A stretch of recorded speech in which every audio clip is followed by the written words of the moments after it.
weliga ama maqashoorada awood waxay sawirtaa xaqiiqda iyadoo aan run loo baahnayn. haddaba si aad u fahanto waxaan kaaga sheekayn doonaa qiso gaaban ee keliya waxaan kaa codsanayaa wakhtigaaga. maalin waxaa wada hadlay nin iyo libaax. ninkii ayaa isagoo isfaarinaya libaaxii ku yidhi, annaga ayaa idinka caqli badan, sidoo kalena idinka xoog badan. libaaxii wuu diiday oo wuxuu yidhi, maya, annaga idinka xoog badan.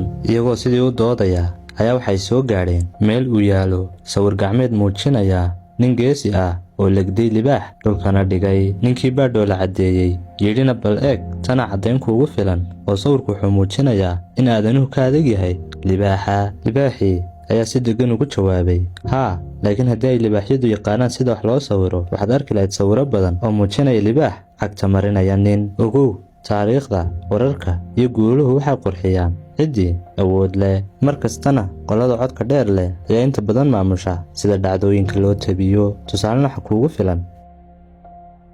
waxaan rajaynayaa ka ifeen walaalkiin Sakariya Maxamed. aad ay mahadsantihiin saaxiibayaal.